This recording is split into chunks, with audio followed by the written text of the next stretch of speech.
At this time, I'd like to open the Administrative Services Committee meeting for Monday, October 19, 2020. Please call the roll. Counselor Corino. Here. Counselor Cruz. Here. Counselor Hill. Here. Counselor Plunkett. Here. Counselor Burris. Here. I'd like a motion to approve the minutes of the October 5th, 2020 committee meeting. Counselor McCreary, Counselor Plunkett. Counselor Corino. Yes. Counselor Cruz. Yes. Counselor Hill. Yes. Counselor Plunkett. Yes. Counselor Burris. Yes. Any old business to attend to? Seeing none. Item number 1 under new business. Deborah Coates, City Chamberlain, requests authorization to complete a budget amendment to the CHIPS account in the amount of $151,891.74. Mrs. Coates, would you like to say something about this one? Well, I can, Counselor, thank you.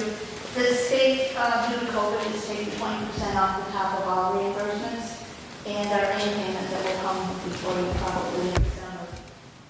This is the 20% that we loaned to CHIPS while we waited for the reimbursement, but we have to request it now because we're uncertain whether we'll ever receive these funds. If we do, we'll put it back in the general fund. All right, very good, thank you. Any questions from the council for Mrs. Coates? Seeing none, can I have a motion, please? Councilor Hill, Councilor Burridge. Counselor Corino. Yes. Counselor Cruz. Yes. Counselor Hill. Yes. Counselor Plunkett. Yes. Counselor Burris. Yes. Item number 2, Nathan Emmons, Director of Economic Development, requests that the Common Council approve the final construction work with W.D. Malone Trucking and Excavating Incorporated for the Route 48 Green Gateway Project and Development Office for the said construction costs. Is there anybody here to speak to this? Oh, Mr. Emmons, didn't see you there. Councilman, how are you tonight? So this is the final construction work we have for this project. I know Macy might keep coming back with this project in terms of money, but this is kind of a holdover in terms of how we used to do contracts in terms of coming to the council repeatedly to keep on increasing our cost as opposed to how we are operating our current grant management right now. So this is the final piece. This is within the grant budget, so just ask for your consideration of this amount.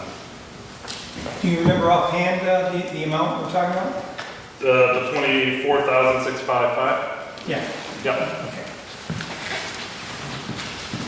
Is there any, are there any questions for Mr. Emmons from the council and the public? Seeing none, can I have a motion, please? Councilor McCreary, Councilor Plunkett. Counselor Corino. Yes. Counselor McCreary. Yes. Counselor Hill. Yes. Counselor Plunkett. Yes. Counselor Burris. Yes.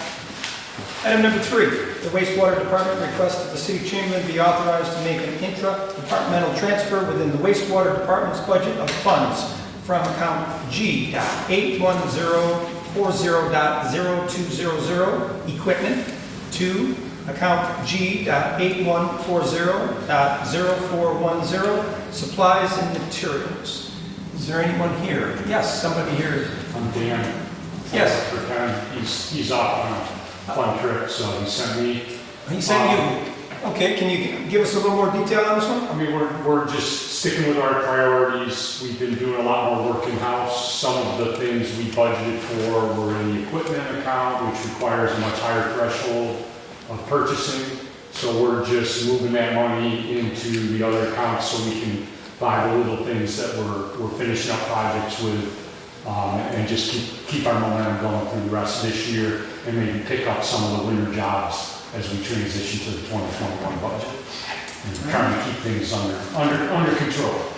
All right, very good. Yeah, according to the attachments that were included with the request, you just transferring money, you've got some money left over in some accounts and you're just moving it over to others. Same thing with the east side, we're doing the second part of this resolution, same basic thing. All right, very good. Any questions on this one from anybody? Seeing none, can I have a motion, please? Councilor Hill, Councilor Burridge. Counselor Corino. Yes. Counselor McCreary. Yes. Counselor Hill. Yes. Counselor Plunkett. Yes. Counselor Burris. Yes. Item number 4, Jennifer A. Riebel, Personnel Director, requests that the City of Oswego establishes the standard work days for an elected official and will report the days to the New York State and local employees retirement system based on the record of activities maintained and submitted by this official to the clerk of this body. Yes, I do see Jennifer. Good evening. This is just the New York State retirement reporting that we do for the counselors. So we've got an activity log that we currently process through. We'll transfer it down to the clerk's office and report it to the state. All right, very This is good. the workflow. Yes, I remember doing that. I'm sure you loved it. Lots of fun. Any questions for Jennifer on this one? Seeing none, can I have a motion? Counselor McCreary, Counselor Hill. Counselor Carino. Yes. Counselor McCreary. Yes. Counselor Hill. Yes. Counselor Plunkett. Yes. Counselor Burr. Yes. Item number 5, the Engineering Department requests transfer of funds from the Contracted Services Account number A.6989.0440 to the Materials and Supplies Account number A.6989.0410. Is there anybody here to speak to that one? Oh, our city engineer, Jeff Pino there. So this is kind of two pieces, two parts to it. The first thing is our materials and supplies. We've got down about $300 left. And we're closing the year out. We've done all of our unit inspections. We've kind of exhausted all the replacement parts that we have. And so it's an effort to try to replenish some of those and have a little bit of a cushion in case something comes up once the turbines come back on with the rainy weather. So that's part of it. But the bigger piece is every year we're supposed to do inspections on the dam itself. And typically under contracted services, we hire a diver to come in and check the rack system. We budget about $4,200. And that's every year we pay that. The fire department, I overheard Chief Griffin mentioning they were looking to purchase an underwater remote operated vehicle, an underwater drone, to be able to help them in their efforts. And it became logical that for the price of that drone, we can do that inspection ourselves, don't necessarily have to hire it out. And it's something that with the fire department's help, that I can have them operate it and we can go ahead and inspect not only the racks, but maybe places we don't necessarily want to put people, but that we can bring that in and we can do more work with it and really get some value out of that. And so I offered him at that point to say, since we have extra money built in that budget due to some over budgeting by Mr. Johnson, rather than have the fire department come up with that, if we're able to and you approve it, we're glad to cover that to be able to reap the benefit, but also share some costs and services across departments. All right, very good. I see the chief is here. Is there anything you'd like to add to this? I'm scared to take it. This is part of a remote sensing project that the fire department's taken on over the last 3 years. So how can we either sense or observe an area without actually entering that space? So we did use this successfully on the International Pier. We actually borrowed this same drone and we shot imagery of the pier itself and the void spaces underneath. So the mayor got that video and he shared that not with everybody, but there are a lot of void spaces underneath the International Pier. We actually, instead of putting a person under there, we can actually operate that drone over there and see where those voids are. So we also assisted wastewater with the effluent pipe west. There was an issue with DEC.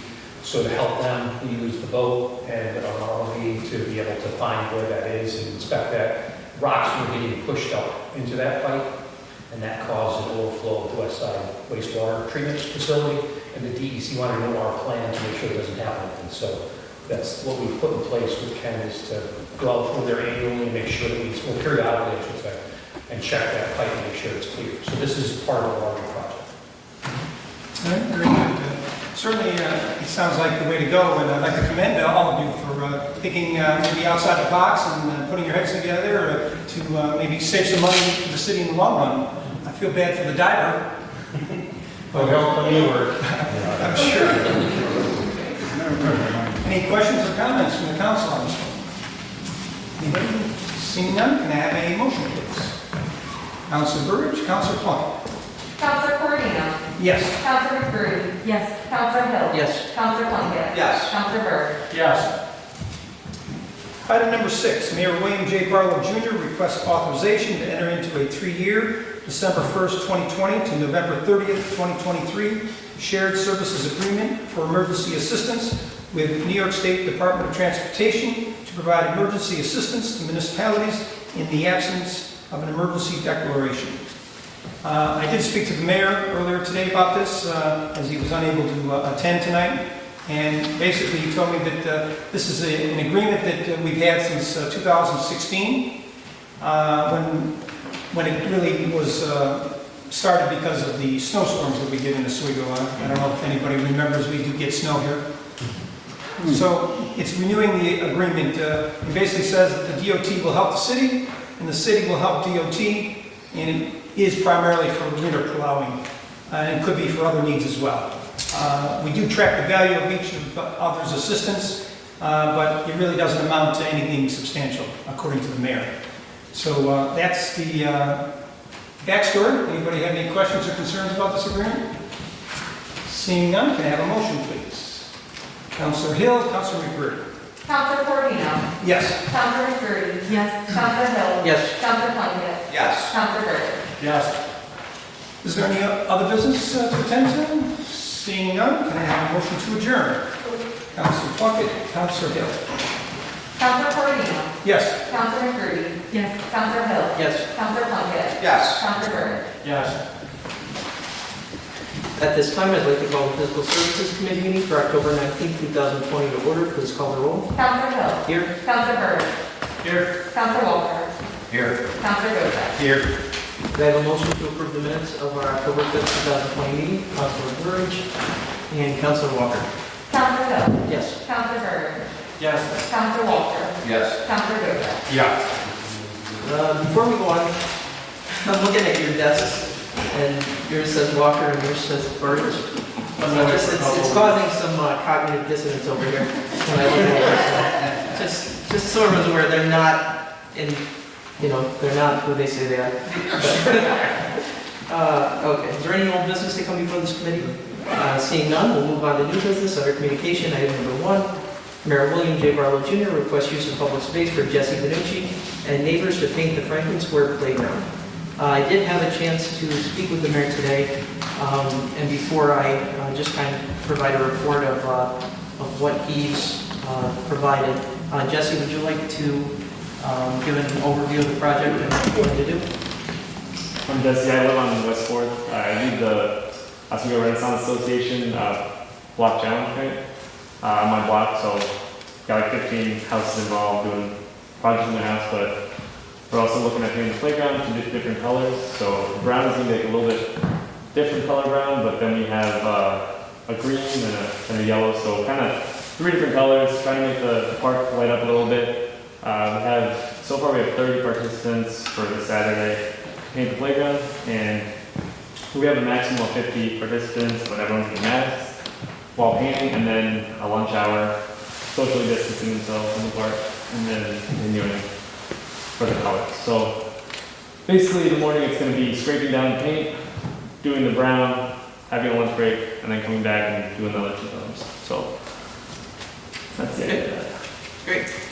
So, after speaking with the mayor, he just asked for a couple things. That you provide him with the final color combination, the final choice. He said we have approximately $6,000 available to purchase the paint for the organization, so we'll be taking care of that. There are agreements here which you can actually have. These are hold harmless agreements that will be required to be signed by close of business on Friday, just in case anyone gets hurt while painting. So in order to proceed on Saturday, these will have to be completed. The DPW will take care of the equipment request and have those items dropped off Saturday. And I see you have it scheduled Saturday the 24th with a rain date on Sunday. Yep. If you're not able to complete all the work those 2 days, do you have a backup plan for another day, or we just don't want to see it left half painted through the winter? True, yeah. So it should be only a day project. So as of now, it looks like it's going to be clear Saturday and Sunday. So assuming that that's the case, that's why we have Sunday in mind as well, just in case Saturday rains, we have Sunday to back up. I guess we could always put another, the next weekend following if we don't get it done in time. But Okay, we just want to be prepared just in case Yeah. it doesn't get done. So is there any issue with the hold harmless, getting those signed and getting those back? no. Okay. Perfect. All right, does any of the other councilors have any questions? I don't have any questions. I think you covered everything that needed to be covered, and I just wanted to say that I thought it was a really generous of the ORA group to step up in the neighborhoods, to step up and take care of it, making it look good again. Thank you.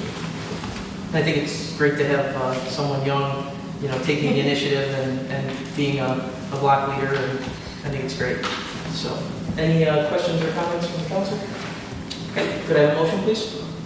Councilor Burridge, Councilor Gozick. Counselor Hill. Yes. Counselor Burridge. Yes. Counselor Walker. Yes. Counselor Gozak. Yes. Item number 2, Levy Walker Jr., 131 West Albany Street.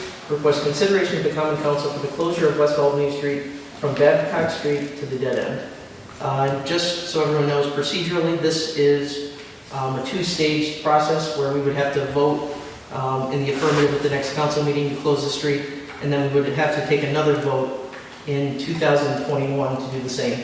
The charter requires 2 consecutive votes in 2 consecutive years.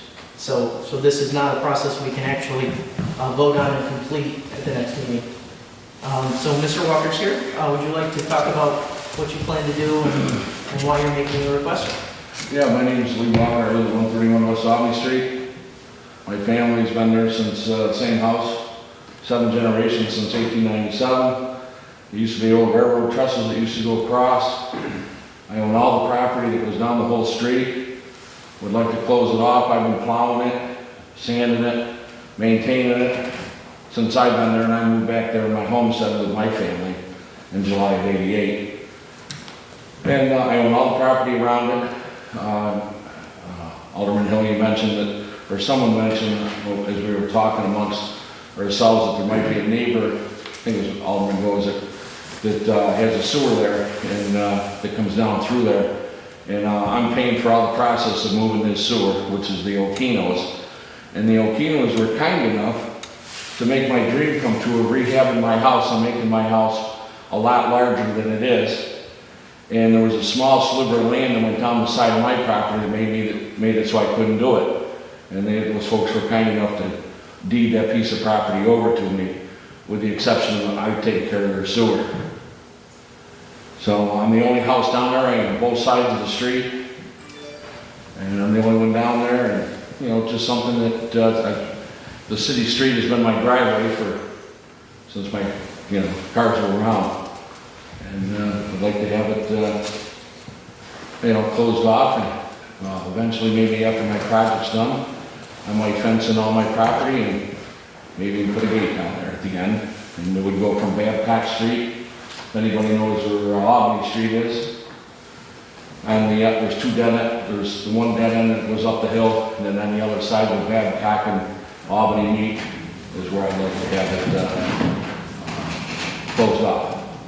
Okay. And I know we also talked about, Alderman, about sewers going through.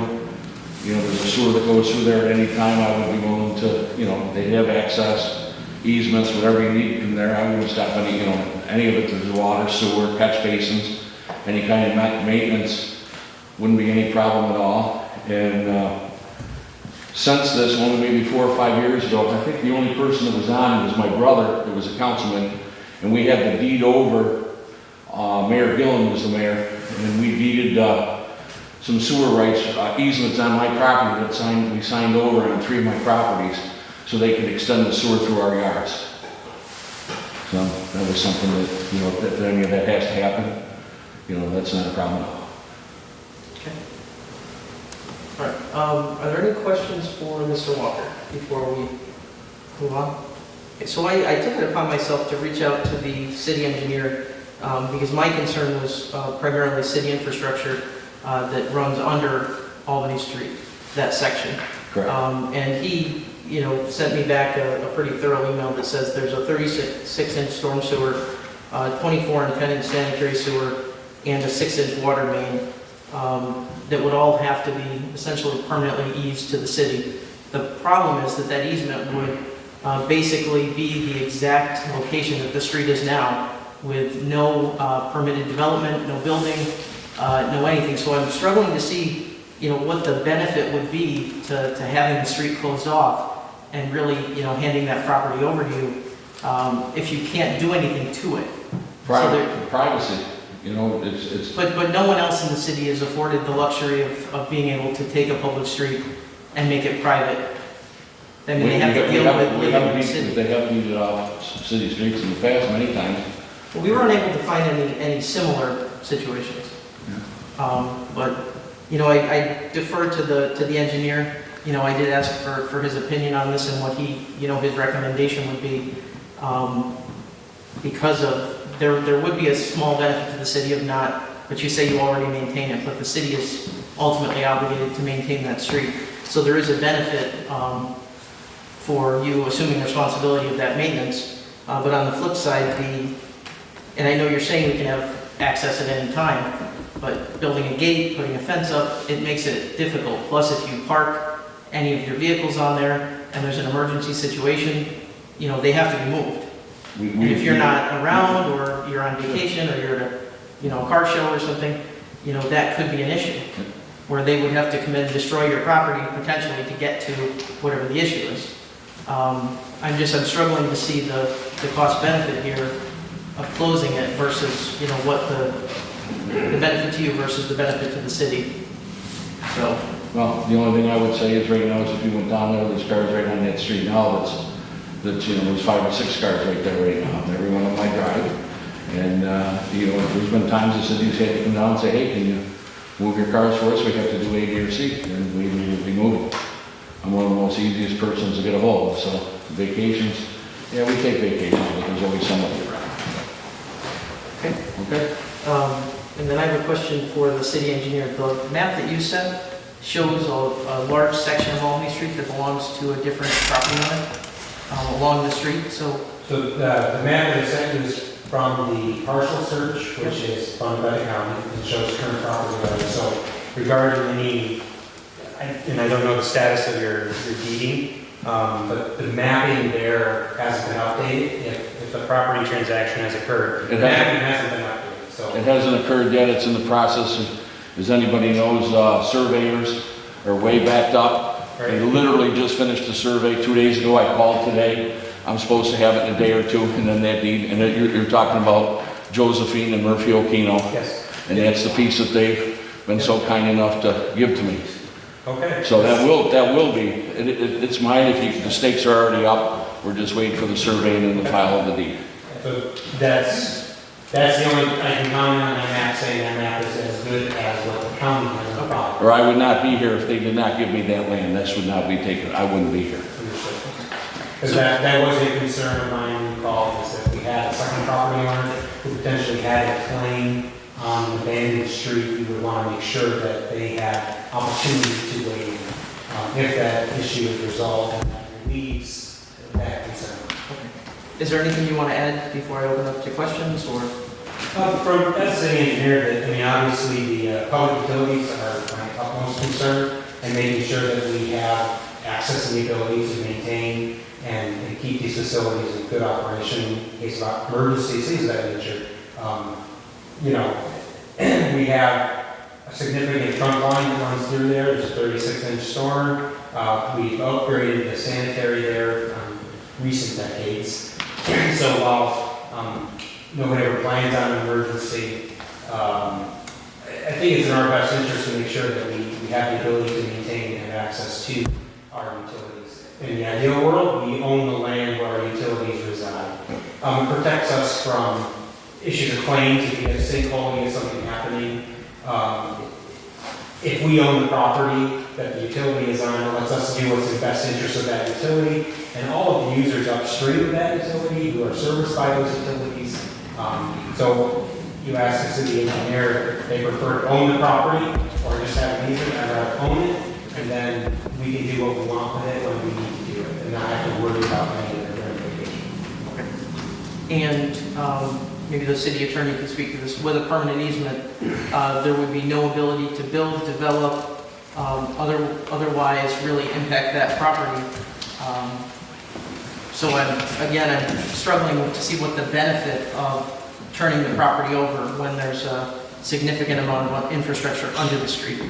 So is that correct? Yeah, I mean, fundamentally, when there is an easement, particularly a utility easement, you really can't have any building, permanent structures anywhere on that easement because it defeats the purpose of having that public utility there. By some stroke of misfortune, the exact location of the break is right underneath the permanent structure, then you got real problems. So it's fundamentally prohibited or significantly frowned upon to put any type of permanent structure over that public utility. It's not to say that you can't have them in and around. We do have examples of that occurring. In most recent history, we worked out an arrangement with National Grid for their high-powered gas line over off of Walnut Street, if you remember. They wanted to put some fencing up, and it was near our right-of-way. We worked out an arrangement where they could put the fence up, but it was clearly outside of our right-of-way. But ultimately, it's this council's analysis and determination what to do. We've got to always look at what's in the best interest of the city, for sure, and make a determination whether abandoning that road makes sense altogether. I can share, and Lee and I grew up in that neighborhood. I grew up right down the street from them. That portion of Albany Street's never been a through street. There was literally a railroad that went across it, and back in the day when we were kids, it was literally a mound, so there was no way that this was ever going to be a through street. I don't think that if that was the only issue, I think this is probably an easier call, but the utilities make it a little bit more significant to consider. Doesn't mean it can't be done, and ultimately it's your call to make. That's certainly the primary issue. Mr. Walker? At no time, there's going to be absolutely nothing on top of what we're talking about. So, and there's no structure, no building. It's staying the way it is. So I'm not going to put anything on top of it. It's blacktop now. It would continue to be blacktop. Okay. No structures. Councilor? Through the chair, I have two questions. One for the city engineer and Mr. Walker. When you say that there's infrastructure in the ground, and talked about sewer and water, I guess, does it go to his house and dead end there, or does it continue on underneath the railroad tracks? These are transmission mains and trunks. So this is a new relatively new 6-inch water main that continues through right where the old would be the Albany Street road bed, if it were a through street. We have a storm trunk that goes through, and then we have a sanitary sewer that goes through, and as Mr. Walker pointed out, we do have what would be Willow Street. We do have a new main that comes down there. We do have a current easement on this property for that main to tie into the trunk that's a 24-inch line that runs down the Albany Street bed. Right. These are transmitting, effluents and water and stormwater from, upstream down. Yes, so it's an important highway, if you want to call it, for those infrastructure items. I do have a question for Mr. Walker. I, like Councilor Caracoli, grew up in that neighborhood as well. I remember when there were railroad tracks there. But we do too. you mentioned something about privacy when Councilor Hill was asking you why you want to do this. Is there a problem with kids, high school kids, or vagrants, walking down your street and going over the old hill where the tracks are? Is there an issue with that? Is it getting any vagrants or It's a daily basis, especially at 3 o'clock in the morning. And if anyone, looks, you can see that we've called the 911 many times. Recently, it's 2 or 3 weeks ago, that we're getting people coming through 3, 4 o'clock in the morning, going through our sheds, enough on our porch, enough where we've had to get surveillance cameras. So yeah, it's an ongoing thing, so that privacy would be, we couldn't have people arrested for trespassing because they were on the street, but cutting through our yards and going through our stuff, and whether we're stealing a bicycle or just cutting through and going through our shed, or even years ago when I was younger, you'd go out and you'd see footprints on your hood, your roof, and your trunk of your car. You know, some wise guy walked across your car, you know, at 3, 4 o'clock in the morning. Wasn't me. One follow-up question, if you don't mind. I know the high school's not far from there, and just like in my ward, I have middle school kids that cut through the Kingston Woods areas, through the woods. You have any high school kids that may walk through there in the morning or the afternoon when school lets out to kind of cut across to go to Albany Street? Do you have any high school kids that do that? Well, not the way school's going now with COVID. Well, in normal times. In normal times, and occasionally there would be a couple groups, and mainly the high school kids were great. They'd say, hey, can we cut through? And I'd say, absolutely, you know, during the day. But one or two. If we were to grant you this, then you'd put a fence there, and then those high school kids could use it as a shortcut to get to their homes or go to school. Is that what your intent is? Yeah, that's So basically, right? You said it won't happen tomorrow, but when, you know, I'm getting ready to spend a lot of money on my house, and I just want to protect my investment, and nobody else owns the land around me. It was just something I thought of, and went to the mayor, and he said, write me a letter. So I wrote him a letter, and you know, now here I stand. But you are correct that there are a few kids that do cut through occasionally. Thank you. Thank you, Councilman. Councilman?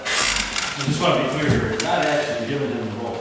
We're still going to own it, correct? No, we would be giving him essentially abandoning the street, and he would... Basically what they're asking here is to block it off. They're not saying we're going to give him the road. All the utilities are out, they're still going to be ours. That's kind of why I'm wondering what the difference would be to now versus doing it. And as Councilor Cordino pointed out, public access to it, you know, by the public would be eliminated. Right. So it's really not the same thing, because if you were to abandon it, then it becomes no longer accessible by the general public. So they lose that access. We still have the easement for the property, or the utilities around it, correct? Because it says, I mean, I'm looking at where it says closure of West Elm Street. When it comes to the fence, we can always deny that, right? We don't have to give away that fence on it. We still stop cars going down to this property, turning around and... I mean, it's our call, what we do. You know, my view, and I'll, you know, say it publicly, is I think that the public benefit of full access to the utilities outweighs the small, you know, benefit of not having to maintain that small piece of property. I don't see the difference between providing this and not providing this from a personal standpoint, other than, you know, building a fence, creating, you know, essentially a fortress in that area that I just don't see how that benefits the public. And our job is to benefit the public. And I think access to those main utilities is certainly more of a primary obligation of ours to protect than the other side. So that's my view. And of course, it's up to the council. If we, again, if we pass it tonight, it goes to council on Monday. We vote again, the full council, which could pass or vote it down. And then we would again have to bring this up next year and do the same thing for it to actually take place. So. Can I ask one question? Sure, I just wanted to clarify, because I thought one of the conditions of an easement, Kevin, would be that you could not block it off. So would a fence be permissible across the bottom of the road if we need to have full Well, access to? frankly, that's a discussion that Mr. Hinterlander and I were just having while you were talking. Is it an absolute prohibition to have a fence? No. We would really have to make sure that the fence was something that did not interfere, number one, with the infrastructure below. It would have to be a situation where it was either easily removable or allowed the, you know, kind of unfettered access to the area that the infrastructure is located. So there was some talk about a gate of some sort. I've not seen what that gate would look like, but if it were the determination of the council to allow this to happen with fencing and gating, it'd have to be of such a nature that it would have to allow, at any moment's notice, the city to be able to access that property. So the gate would have to be wide enough to fit all of the equipment through, and made in such a way that it could easily be, moved or removed temporarily even to get to whatever the site is. 'Cause again, no one can predict where a break may happen, and it may never happen there. Chances are it never will, but on the off chance that it does, we have to be able to get there and get there immediately. Mr. Walker? Those are good points. None of it, the fencing is going to be on my own personal property. It's not going to be on, nowhere near the road. They would have access at any time, and I can quote, you know how many times in 30, 40 years that I've lived there, does the city had to come down there? None. But again, Well, there could be the one time, and then, and they would have full access. It all speaks to the point of what's the. Oh, there you go.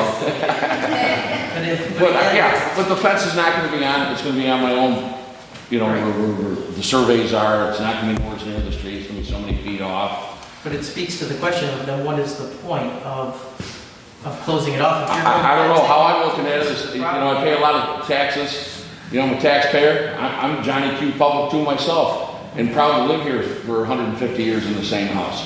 That's all, nobody else owns the property around it, and so, am I asking for a courtesy or something? Sure. I mean, do I have to buy it? If you come up with a number, fair number, maybe I'll buy it. It's not possible. But it's just, all right, but how about a courtesy to the taxpayer that's been there forever, pays a lot in taxes? Thank you. I'm struggling to see I see that you are. the benefit. So, Councilor? Yeah, I went down to visit Mr. Walker, he's a constituent of mine, and look, you guys already spoke to the property, it's an unusual location because already it's tucked away behind, if you go down behind Bonus, most people in the city would be hard pressed to tell where Babcock Street is, when you head down there. And, under the circumstances, I agree with Councilor Hill that, access to the infrastructure is important, but also I understand that Mr. Walker living down there to improve that property. If he had a fence on the property and it wasn't barring access to the street, and he's going to be doing expansion, as he explained to me, over double the size of his home.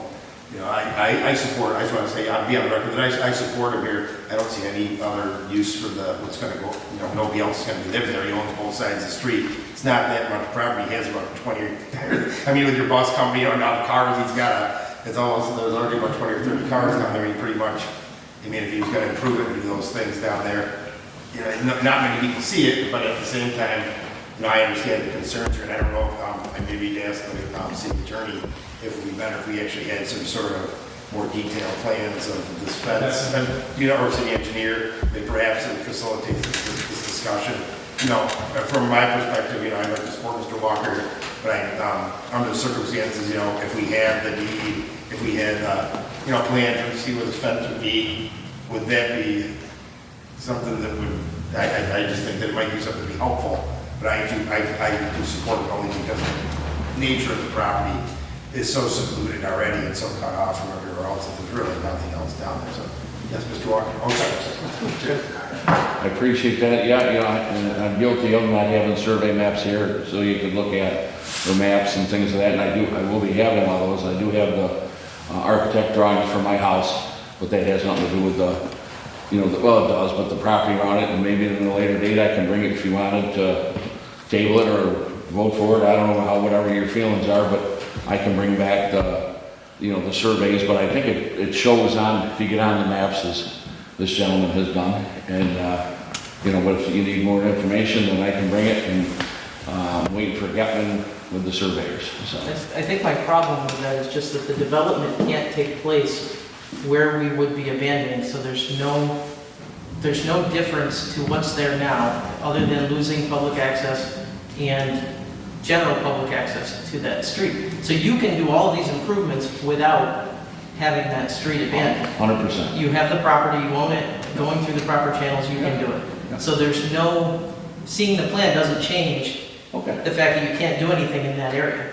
So I guess I'm struggling.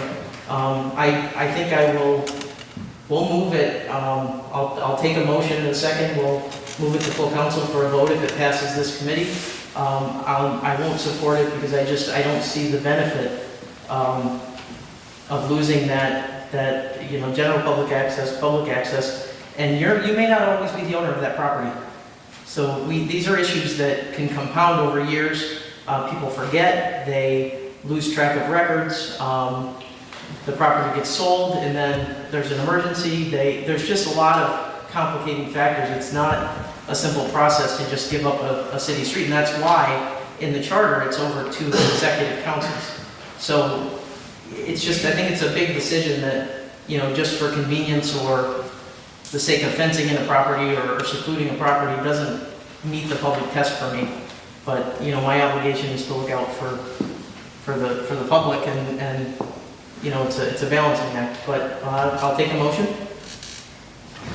Councilor Burridge, Councilor Walker. Counselor Hill. No. Counselor Burridge. Yes. Counselor Walker. Yes. Counselor Rosa. Yes. Councilor Walker, City Attorney, I think that was not a proper vote. Well, Because there is a financial aspect to this. I don't know. And Yes. it's really ultimately between Councilor Walker and his brother. I did ask Councilor Walker, he asked me before the meeting if he could vote. I said, do you gain any financial, do you have any financial interest in the property? He said no. Okay. I'm not sure that there's any other pecuniary interest that there is, so take Councilor Walker at his word. Nothing. Perfect. To me, I think he's entitled to vote on this. Okay, perfect, thank you. All right, so we will go to full council on Monday. Thank you. Yep, you're welcome. All right, moving on to item number 3. Thomas Kells, Commissioner of Public Works and Parks and Recreation, has received a request from Christine Malone to donate a memorial bench in memory of her mother-in-law, Elaine Malone. And this bench would be placed at the overlook above Rice Landing. Are there any questions on this? Okay, could I have a motion, please? Councilor Walker, Councilor Burridge. Counselor Hill. Yes. Counselor Burridge. Yes. Counselor Walker. Yes. Counselor Rosa. Yes. Item number 4, Thomas Kells, Commissioner of Public Works and Parks and Recreation, has received a request from Patricia Booker to donate 2 memorial benches in memory of her husband and her mother and stepfather, Joyce and R. Jack Paul. These benches would be, the location is being worked on with the DPW and Mrs. Booker, and their preference would be for along Linear Park. So any questions or concerns with this request? Okay, could I have a motion, please? Councilor Gozick and Councilor Burridge. Counselor Hill. Yes. Counselor Burridge. Yes. Counselor Walker. Yes. Counselor Rosa. Yes. And item number 5, Thomas Kells, Commissioner of Public Works and Parks and Recreation, has received a request from Dorothy Brown, OHS Class of 1970 Committee, to donate a memorial bench in memory or honor of the class of 1970. The location of this bench would be Water Street Square Pocket Park. Any questions on this request? Okay, could I have a motion, please? Councilor Burridge, Councilor Gossick. Counselor Hill. Yes. Counselor Burridge. Yes. Counselor Walker. Yes. Counselor Rosa. Yes. Okay, is there any other business to come before this committee? Oh, can I help you? I have a question. Sure. I'm Christine Malone, and you just allowed a Yep. memorial bench. Can I put anything else there? Like a planter or something, like they already have it right up? Yes, yep, you would be able to work that out with the DPW.